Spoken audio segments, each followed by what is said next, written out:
Hello, beautiful people. Bobbie the Awesome here.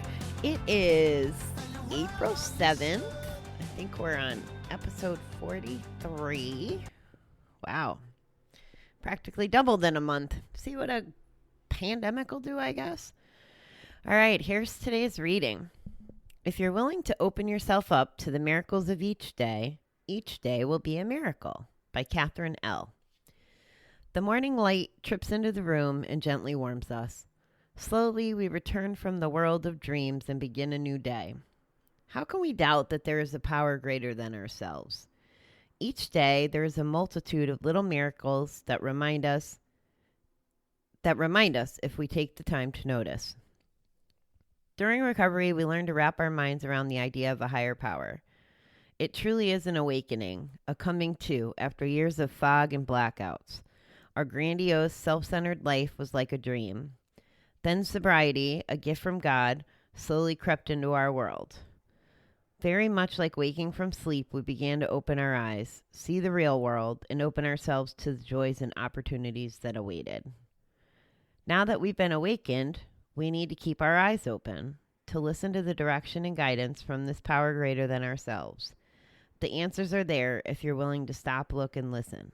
We feel the answers every day. Today, help me look at the miracles around me, especially in the 12-step meetings. Sounds like today's about higher power. And I've never gotten into details about my philosophy on higher power other than maybe calling it out as the universe to you guys. And I wanted to get into detail, and I will, in November when we do step 11. And my plan is my friend that's in the hospital with COVID is who I want to do my step 11 because he's the most passionate God guy I know, and he's studying to be a minister and all kinds of other stuff. So he has to be on my step 11 meeting, so he better get healthy. That's what I've decided. So to give you kind of my foundation of at least how I started to have my eyes open and look around, someone had said to me when they were in their addiction, they stopped going to church. They were a regular church goer. And the statement that resonated with me the most was, he said, well, I stopped going because I was lying and stuff, and I didn't feel like I deserved to go to church. So that prompted me to be like, well, wait a minute, like still addict brain, but wait a minute, deserve to go to church? Going to church is a privilege? What do you mean? Like, I think those were the voices in my head.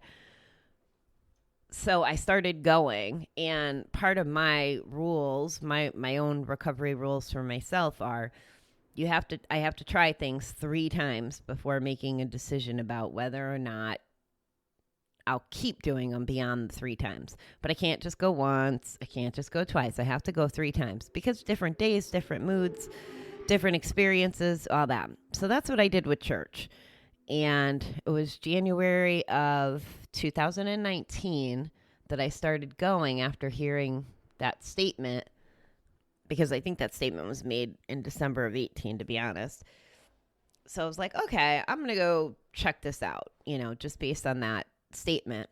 And because of step 11, I felt like I had to go anyway as part of my step 11 work, which is sought through prayer and meditation to improve our conscious contact with God as we understand him. So, and if I'm not perfect to the letter, sorry, I'm doing that one was by heart. So 2019 was like my step 11 year, and I learned how to meditate, and I started going to church. And what I discovered, and this is full honesty, transparency, is I don't know that I'm at the point. I still don't like using, I call it the G word, even when we start the serenity prayer and we say God, I still struggle with that. Even though it's written that way, I like calling it the universe. That's what works for me.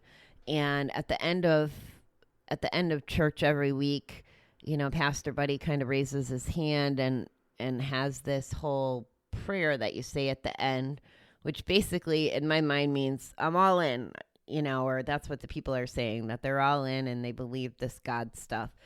So I'm not quite there yet, and that's okay, because what I did learn, like I went to church the first time and there was a guest pastor, so perfect why I can't do rules of three, right? So I listened to him. I enjoyed it. It was like a little bit, it reminds me of stand-up comedy on some levels, depending on who's speaking that day. Then I went back the next week and I wasn't crazy about it at all. And then the third week I went back and I liked it again. And my interpretation of church, it's a non-denominational church, but my interpretation is there's messaging. And since I'm a believer in the universe and signs and messaging and all that, what I picked up on was the message that Pastor Buddy was giving almost all the time is very relatable. And it's almost like the themes, like from the readings or GA or from group or things we learn at the center. I feel a lot of times like something will happen and I'll go to church and then I'll feel like, oh my God, I was supposed to hear that because it relates to something going on in my life. So that's kind of my higher power summary. I'm a little scared of religion because I don't understand it. I didn't, grow up, like I have an Italian family. So of course we had like Catholic funerals and weddings and the up, down. That's my association with the Catholic Church is, it's this up and down and singing, and it was hard to follow along. So that's why I kind of like these storytelling approaches. I can resonate with them a little bit better. The one last thing I want to say, and I guess this is part of why religion's on my mind, is because there are, holidays going on. We're in between Palm Sunday and Easter. It's crazy to think I was in treatment 3 years ago on Easter. And that's crazy. Our big excitement was we had ham and turkey both that day, getting 2 proteins, and it wasn't just hamburger, it was pretty spectacular. But anyway, so religion's on my brain for those reasons, but then also I got some friends struggling. I mean, I can't even, what I'm about to say, I can't even wrap my head around, but one of my friends lost her father to COVID and now just lost her brother-in-law and has 2 more family members sick. I can't even remotely understand what that must be like. And her and another friend that's concerned are both Jewish. And the only thing that I could think of to say, I wrote them kind of a little note and said, you got to keep the faith that there's a reason for this. I didn't say it quite like that, but I honestly believe that COVID has a purpose, and maybe I'm in the minority, but I think that a lot of good's going to come out of it. And I think that it's really hard to see while we're in the moment and the craziness of it all.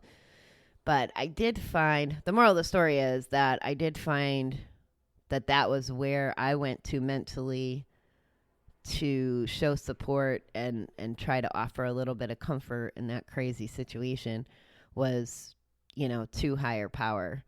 So if not anything, it's a place to, to hand it over, which we can get into a whole lot deeper another day.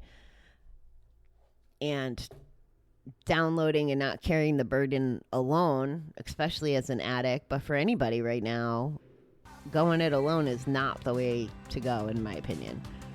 So, all right, time is up. We will be back tonight, do a little bit more step 4 stuff. A little bit more. We got a long way to go. Have a great day, everybody. I will talk to you soon.